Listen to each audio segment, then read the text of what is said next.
Parce que c'est comme ça va détailler, ça sera plusieurs discours longs.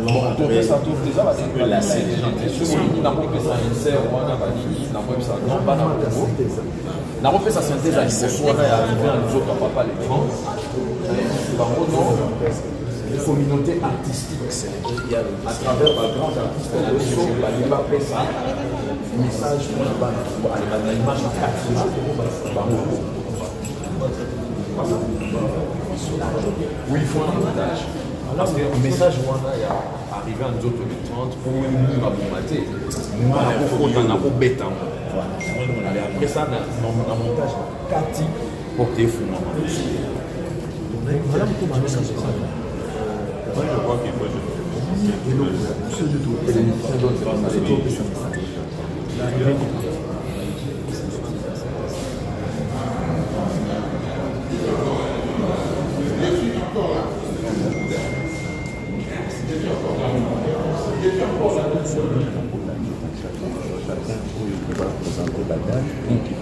parler de la mon quoi le va les 30 nous ce soir le va les 31 donc quoi le va arriver à quoi il faut beaucoup là quoi le va arriver à quoi à ça là quoi le va les 31 de Rosala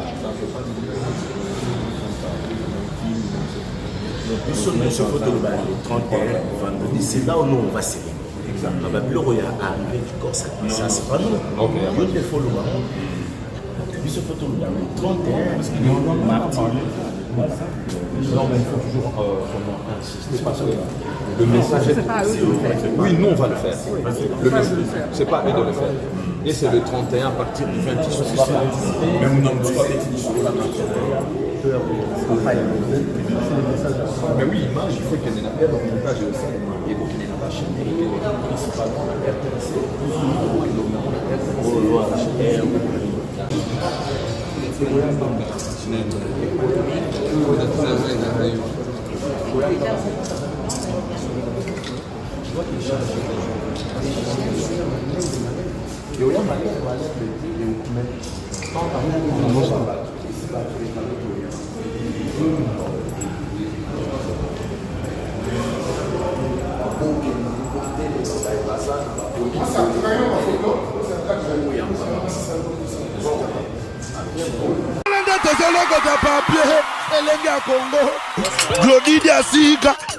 la mignonne,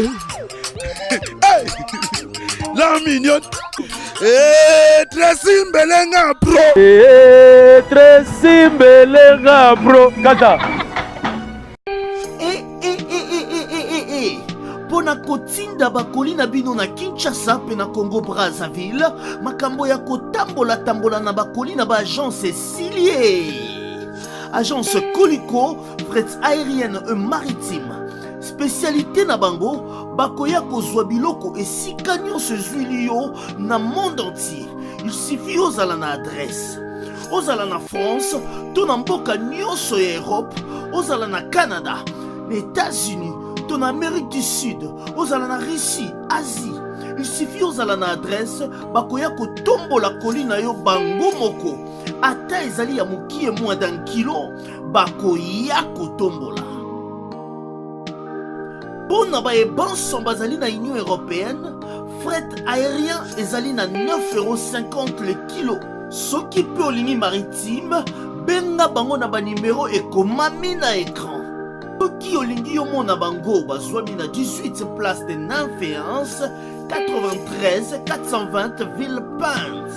Contactez Colicot au plus 33 7 600 54 880. Agence Colicot, le sérieux dans les affaires. Manaba papa, bon c'est souci la bino les soucis pour la potion la bino. Ton confectionneur a produits cosmétiques sur mesure. Donc pour pas la biso a la solution là au bangaté. Donc maman utiliser ba produit, il y a ba hydroquinone, ba javel, ba tube, ba sulfate. Au bangaté, dernière chance ya posonayo et ça na grâce beauté. Tout ça là ba produit naturel à base de fruits pour réparer ba poso. Ba papa bobo salate pour la mandef pour réparer café ba bouton ya mandef. Ba mama toza wana pour arranger poso, pour faire sa uniformité, kolongola ba nduta, kolongola ba tâche. Donc boya bozala bienvenue la grâce beauté. Si vous voulez contacter biso facile. Donc pour la Facebook na biso grâce beauté cosmétique Paris. Sinon vous contactez la WhatsApp 0033 6 10 39 13 08. On ça la diagnostic. Papa oyo asala mpona biso mpona mboka oyo abunda mpona ekolo yango banga le peuple d'abord moto nyonso ayebaki na ntango tozali awa oyebaki oyo asala mingi mpona mboka abunda mpona ekolo atika biso ekolo na ye bezwi ya jeti na basasa vendredi tokutana bongo na stade nanti bafanatike ya biso bayebi nzembo bino nyonso bozala place wana moto aza na te kotansala nanti Etienne Tshisekedi omoninga oyo asala mpona mboka boyebi oyo abunda mpona mboka boyebi oyo nyonso boya totyana rankini te conflit te tozala bomoko tolakisaki toza sude toza reconnaissant oyo asala gauche à droite te okuta na stade nanti vendredi jeudi balobi motu tourne report tohonore papa toyamba ya nsima toaccompagne corps mais vendredi bino nyonso tozala na stade nanti biso tu tokozala tokolakisa bolingo oyo papa azala na wana biso bango. Merci.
papier, elenge ya Congo, Glodidi Asiga, la mignonne, hey, la mignonne, Tracy Mbelenga bro, Tracy Mbelenga bro, kata.